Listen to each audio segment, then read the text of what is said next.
नमस्कार दोस्तों, मैं आपका अपना अभिनव सूरी अपने यूट्यूब चैनल नव concept UP board for class 11 and 12 पर आप सभी का स्वागत करता हूं। दोस्तों जैसा कि आप सभी लोगों को पता है, कक्षा 11 में गणित का कोई एक चैप्टर है, सम्मिश्र संख्या एवं द्विघात समीकरण, पार्ट 4 ही है दोस्तों। ठीक है, सम्मिश्र संख्या एवं द्विघात समीकरण को इस वीडियो में हम लोग बहुत ही आसानी एवं सरल भाषा से समझेंगे, जिसको दोस्तों आप लोग बहुत ही आसानी से हल भी कर सकते हैं। इसके न्यूमेरिकल्स कक्षा 11 और 12 दोनों में पूछे जाते हैं और जेई मेन और एडवांस में अधिकतम इसके प्रश्न पूछे जाते हैं दोस्तों। चलिए शुरुआत करते हैं आज के वीडियो को। देखिए, पहला हम लोग का जो पॉइंट है दोस्तों वो है सम्मिश्र संख्या ही है। ठीक है, सम्मिश्र संख्या को इंग्लिश में बोलते हैं कॉम्प्लेक्स नंबर। दोस्तों आपको हिंदी इंग्लिश जानना दोनों जरूरी है। सम्मिश्र संख्या अर्थात कॉम्प्लेक्स नंबर, इनका दो परिभाषा मैंने आपको दिया है। ऐसी संख्या जो एक परिमेय संख्या तथा एक अपरिमेय संख्या के योग से बनी हो, अर्थात वह संख्या जिसका एक भाग परिमेय संख्या रहेगा और दूसरा भाग अपरिमेय संख्या रहेगा दोस्तों, वो सम्मिश्र संख्या कहला सकती है। अथवा या ऐसी संख्या जिसका आधा भाग वास्तविक संख्या तथा आधा भाग काल्पनिक संख्या हो। अर्थात दोस्तों आप लोग को यहाँ पे समझना जरूरी है कि आधा भाग वह संख्या जो रहेगा उसका आधा भाग वास्तविक संख्या रहेगा और आधा भाग काल्पनिक संख्या रहेगा। तो ऐसे संख्या को सम्मिश्र संख्या कहते हैं। अब आप कहेंगे दोस्तों ये वास्तविक क्या है, काल्पनिक क्या है? वास्तविक संख्या वो होती है जिसे हम लोग पूर्णतः लिख सकते हैं और उसको सत्यापित कर सकते हैं, परंतु काल्पनिक संख्या केवल हम लोग कल्पना कर सकते हैं, वो सत्य में या तथ्य रूप से मौजूद नहीं रहता है दोस्तों। ठीक है, तो सम्मिश्र संख्या का उदाहरण क्या है? सम्मिश्र संख्या जैसे a धन IB, ये एक संख्या है दोस्तों। ये क्या है दोस्तों? एक संख्या है। इस संख्या को सम्मिश्र संख्या कहेंगे क्योंकि a धन IB, a आपका वास्तविक संख्या है। a क्या है? वास्तविक संख्या। और IB दोस्तों क्या है? काल्पनिक संख्या।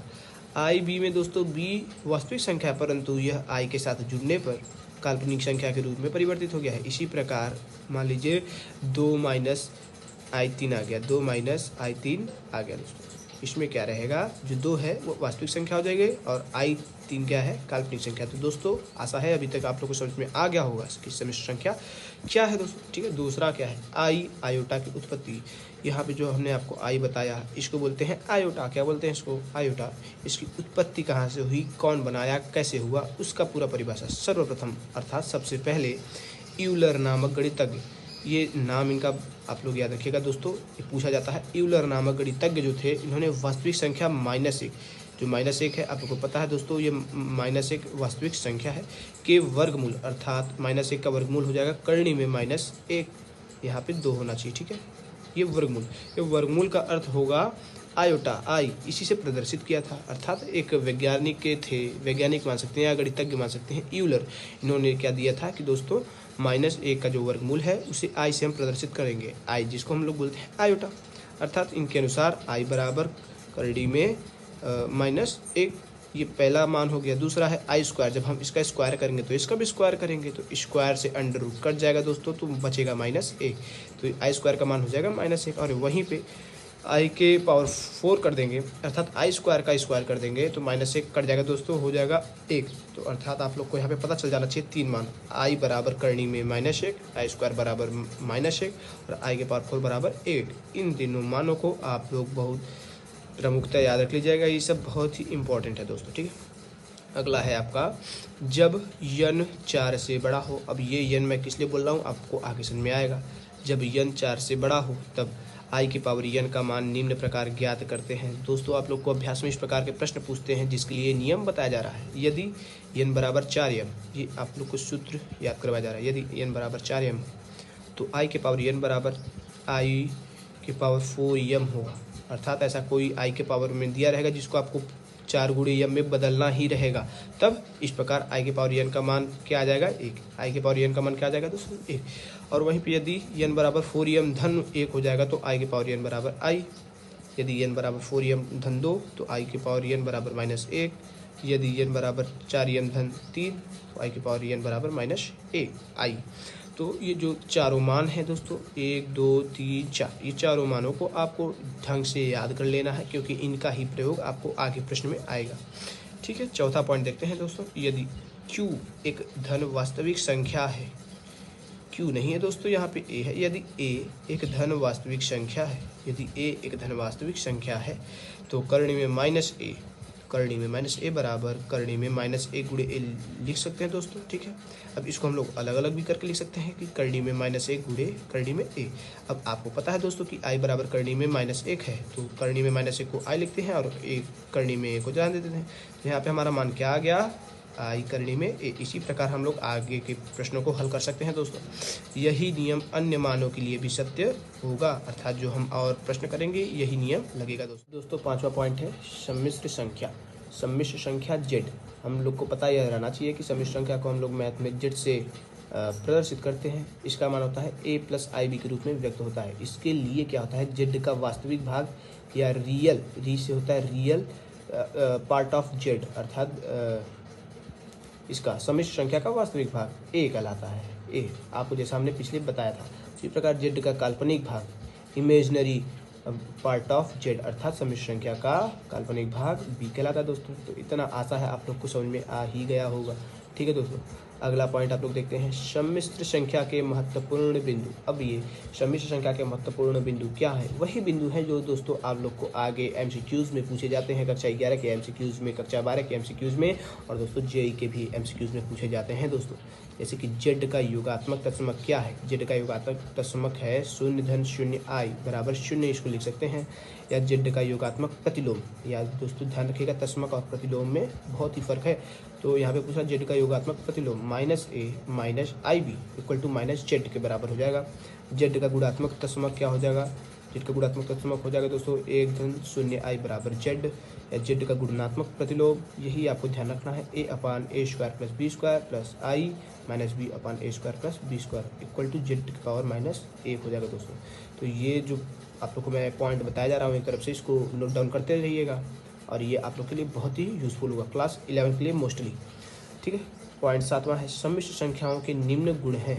सम्मिश्र संख्याओं का निम्न गुण क्या है, जेड का संयुग्मी। अब दोस्त यहाँ पे संयुग्मी बोलेगा तो संयुग्मी का चिन्ह होता है जेड के ऊपर डैश, जेड के ऊपर डैश, ये होता है जेड का संयुग्मी, इसको बोलते हैं जेड का संयुग्मी। यहाँ पे होता क्या है दोस्तों, केवल यदि जेड का मान a प्लस आई बी है तो जेड डैश का मान हो जाएगा a माइनस आई बी। अगर जेड का मान a प्लस आई बी है तो जेड डैश का मान हो जाएगा a माइनस आई बी, अर्थात यहाँ पे बीच में चिन्ह का फर्क हो जाता है दोस्तों, इसको आप लोग नोट डाउन कर लीजिएगा।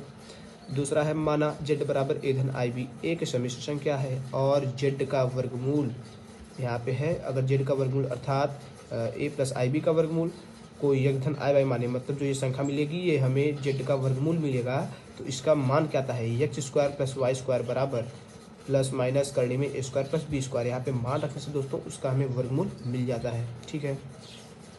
अगला पॉइंट है और लास्ट पॉइंट है काल्पनिक संख्याएं। काल्पनिक संख्या क्या है, आपको जैसे मैंने बताया वास्तविक संख्या वे संख्या है जिनको पूर्णतः संख्या में प्रदर्शित कर दिया जाता था, वे वास्तविक संख्या है। किसी ऋण वास्तविक संख्या का, कोई ऋण वास्तविक संख्या है उसका वर्गमूल कर दिया जाता है तो वो काल्पनिक या विकल्प संख्या कहलाता है। जैसे मान लीजिए हमने -2 संख्या लिया, अब इसका वर्गमूल कर दिया करने में -2, तो ये काल्पनिक संख्या हो गई दोस्तों। उसी प्रकार मैंने लिया -3/4, तो अभी तक तो ये वास्तविक संख्या है, परंतु जब मैंने इसका वर्गमूल कर दिया तो -3 करनी में 4 ये हो जाएगा, या माइनस करनी में -3/4 ये हो जाएगा काल्पनिक संख्या। उसी प्रकार -5 वास्तविक संख्या है परंतु करनी में -5 एक काल्पनिक संख्या है। आशा है दोस्तों आप लोग को समझ में आ गया होगा। और उपयुक्त के सभी न्यूमेरिकल्स जो है अगले पन्ने पर मैं कराया हूँ, जो बहुत ही प्रमुख प्रश्न है दोस्तों। चलिए बने रहिएगा, आइए देखते हैं इसके न्यूज। तो यहाँ पे हम लोग आ चुके हैं यहाँ पे न्यूमेरिकल्स इंपॉर्टेंट क्वेश्चंस की तरफ। तो पहला क्वेश्चन, निम्न को सरल करना है। यदि आपको इस प्रकार के क्वेश्चन दिए कि आई के पावर 97, आई के पावर क्या दिया दोस्तों 97 को आई के पावर n मान कर, इसको हम क्या मानते हैं आई के पावर n, तो n का मान क्या आ जाएगा दोस्तों 97, इसको ध्यान रखिएगा थोड़ा। इसको हम किस प्रकार तोड़ेंगे, आई के पावर 4m धन 1 के हिसाब से तोड़ेंगे। ऐसा क्यों तोड़ते हैं, क्योंकि जब इसका हम भाग करेंगे 4 से तो ये 96 तक कटेगा, ठीक है। उसके बाद जब 1 बच जाएगा तो उसको 1 बढ़ा के लिख देते हैं, जब 2 बच जाएगा तो 2 बढ़ा के लिख देते हैं। तो ये आई बराबर 4 आई के पावर 4m धन 1 तक ये जाकर कटा है। तो इसका मान रखने पर क्या आता है दोस्तों, आई घात 97 को जब ऐसे तोड़ेंगे तो आई के पावर 4 × 24 धन 1, तो यहाँ पे हो जाएगा आई के घात 4 के 24 धन 1। आपको पता है दोस्तों आई के घात 4 का मान क्या आता है, आई के घात 4 का मान क्या आता है, इसका मान आता है दोस्तों 1 के घात जब 24 करेंगे तो 1 ही आएगा, परंतु जो यहाँ पे आई हो जाता है इस आई के पावर 1 यहाँ पे भी आई के पावर 1 का मान आ जाएगा। ठीक है, तो आई के पावर 1 का मान आई ही आता है, तो जब आई 1 गुणे आई करेंगे तो आई आएगा आंसर। समझ में आया। अब ये दूसरा तरीका यहाँ पे देख लीजिए, अगर आई के घाते 97 को आई के पावर 4 आई के पावर n से तुलना करेंगे, आई के पावर n से तुलना करेंगे तो आई के पावर n बराबर 4m-1। आपको पता है कि आई के पावर 4m-1 का मान क्या आता है, आई। डायरेक्ट आप लोग लिख सकते हैं दोस्तों, से त्वरित उत्तर आ जाएगा आप लोग का आई। समझ में आया कि नहीं दोस्तों, कितना इजी था, बहुत ही इजी पॉइंट आप लोग को बताया है, 2 तरीके से बताया है कि प्रश्न किस प्रकार से आप लोग हल कर सकते हैं। ठीक है, वहीं पे दूसरा प्रश्न है दोस्तों, आई की पावर -22 या आई के घाते -22। इसको हम लोग लिख सकते हैं 1 के आई की पावर 22। इसको नीचे की तरफ ही हल करते हैं, नियम पहले जैसा ही रहेगा, 1 4 गुणे 5 धन 2। अब यहाँ पे देखिए ये आया 4m + 2, 4m + 2 इस हिसाब से आया है। तो आप लोग को पता होगा दोस्तों 4m + 2 आई के पावर 4m + 2 का मान आता है -1। ठीक है, आई के पावर 4m + 2 का मान आता है -1। तो इसको हम लोग कर सकते हैं 1 के -1। 1 के -1 का आंसर क्या आएगा दोस्तों, -1। यहाँ से आप लोग को समझ में आ गया कि ये सभी प्रश्न पूछे जाते हैं और बहुत ही इजी नहीं है लेकिन बहुत कठिन भी नहीं है। इसको कंसेप्ट क्लियर करके करेंगे तो आ जाएगा, बहुत ही इजी दोस्तों। ये बढ़ते हैं दूसरे प्रश्न की तरफ। निम्न को सरल करना है। अब निम्न को किस प्रकार सरल किया जा सकता है। पहला प्रश्न है, करणी में -25 गुणे करणी में -36। इसको हम लोग लिख किस प्रकार सकते हैं, इसको लिखेंगे करणी में 1 माइनस करणी में -1 गुणे 25 गुणे करणी में -1 गुणे 36।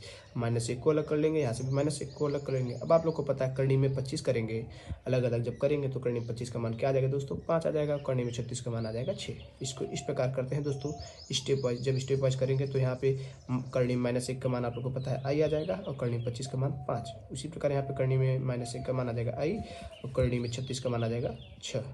जब इसको इस प्रकार लिखेंगे तो 5 आई गुणे 6 आई, 5 6 30 और आई गुणे आई स्क्वायर हो जाएगा दोस्तों, तो 30 आई स्क्वायर। अब आप लोग को पता है चूंकि आई स्क्वायर बराबर -1 होता है तो 30 गुणे -1 बराबर -30 हो जाएगा। 30 गुणे -1 बराबर -30। ये आप लोग का राइट आंसर है दोस्तों। ठीक है, दूसरा क्वेश्चन क्या है, करणी में -25 गुणे करणी में 49। अब देखिएगा दोस्तों यहाँ पे माइनस नहीं दिया है तो आप लोग तभी उसको आई के रूप में बोलेंगे जब वहाँ पे करणी में -1 दिया रहेगा। इसको करेंगे करणी में -1 गुणे 25 गुणे करणी में 49। करणी में -1 गुणे करणी में 25 को अलग करेंगे, फिर करणी में 49।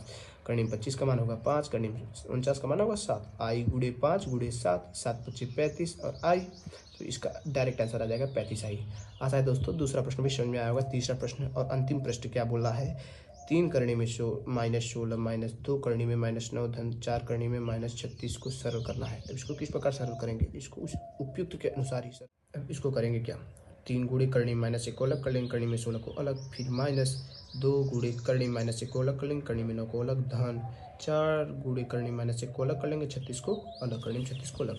दोस्तों इसको हल करते हैं, 3 का मान 3, ठीक है, करणी में -1 का मान आई, करणी में 16 का मान 4, यहाँ तक समझ में आया। उसके बाद -2 गुणे करणी में -1 का मान आई, करणी में 9 का मान 3। उसी प्रकार 4 गुणे करणी में -1 का मान आई, करणी में 36 का मान 6। यहाँ तक समझ में आया दोस्तों।